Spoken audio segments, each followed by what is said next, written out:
Hello guys, I'm very delighted to come your way today to remind ourselves of a very common condition nowadays, which is plaguing more population in this generation, and it's popularly known as dyslipidemia, what a lay person can say as high cholesterol.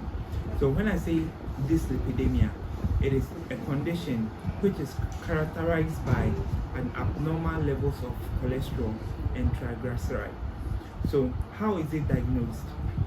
A simple laboratory assessment is done, and when it is found that your HDL, which is the high density lipoprotein or the good oil, is very low, okay, and your LDL, which is the bad cholesterol, is also very high, okay, and your triglyceride levels are also very high.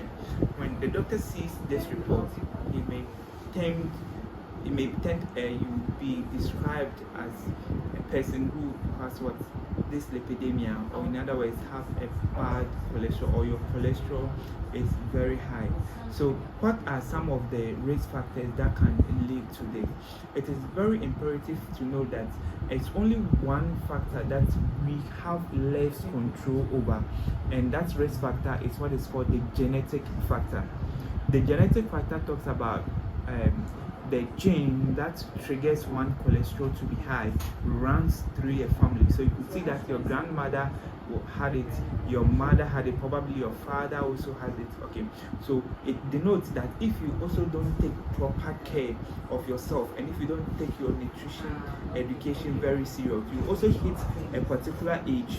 And you can get that condition. So that's the genetic factor of it we have less control over. The other factor that we have control over is the lifestyle factors, which has to do with how we exercise, which has to do with how the food that we eat, whether they are very high in saturated fat, whether they are very high in trans fat, or they are very low, okay, and our smoking levels. Are we obese or are we normal? If you're obese, what steps are we taking to normalize our weight, okay? And are we on certain medications like the hyperthyroidism medication, or even some diabetic medications, okay? So all these lifestyle factors that comes into play to trigger one's cholesterol to be high. So high cholesterol can increase one risk of diseases and even stroke. And one of the most effective ways to manage high cholesterol is through dietary changes. Remember that when your cholesterol is being high, one of the most effective ways to try, or remedies to try, is through your diet.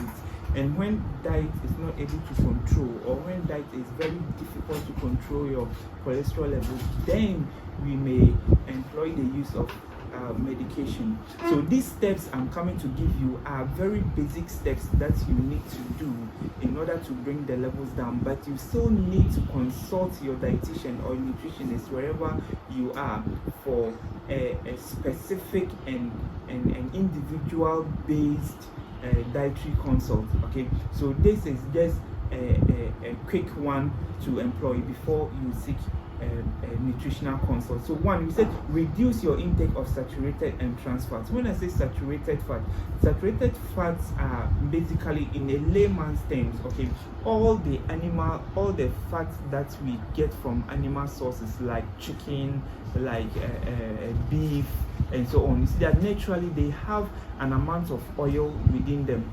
Okay, so the type of fats and fatty acids that are present in this kind of animal sources are what's called the saturated fat. And when you take them over and over and over a very long period of time, okay, your cholesterol levels or your triglyceride levels will be moving upward gradually. And another one is also the trans fats. Okay, and sources of these things are what I've already talked about: animals, sources. We have full fats, dairy products, okay, fast foods, most baked goods, cookies, pastries, okay. All these are hidden sources of saturated fats.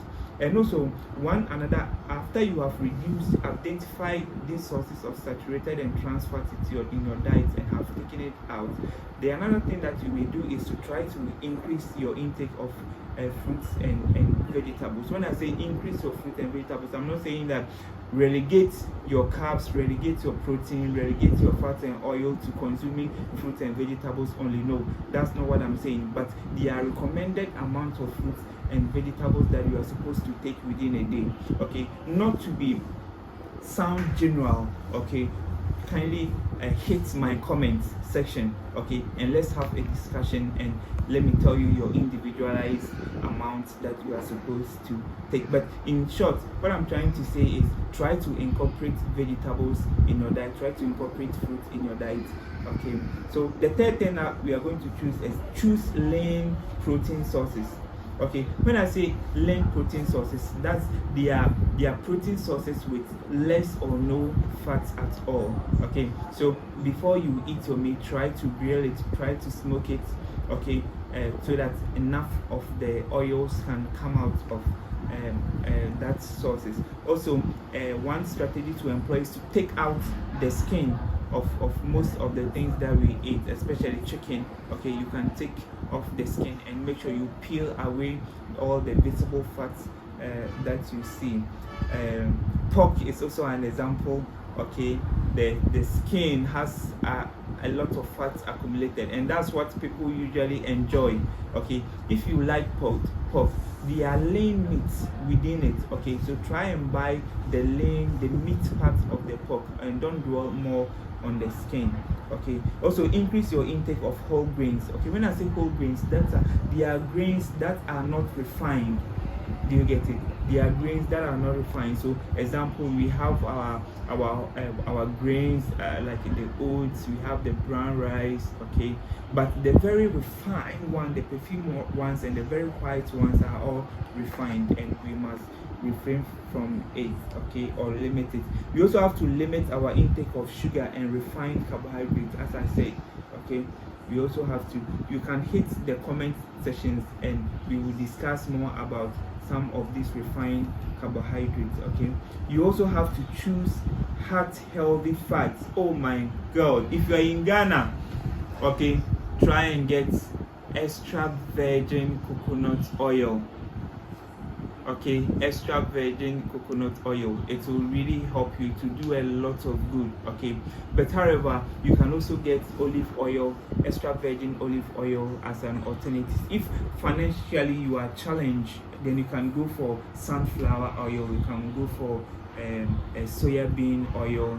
Okay, or every oil that does not solidify at room temperature. Okay, you can get it. Okay, and also those of our bodybuilders that are on steroids, okay, we have to avoid it. Okay, so these are some important strategy I want to share with you. It is very short. Okay, a second episode will come with a very much detailed information on how to reduce your cholesterol levels. Okay, so thank you very much. What I want you to do now is to subscribe, share and comment. Thank you.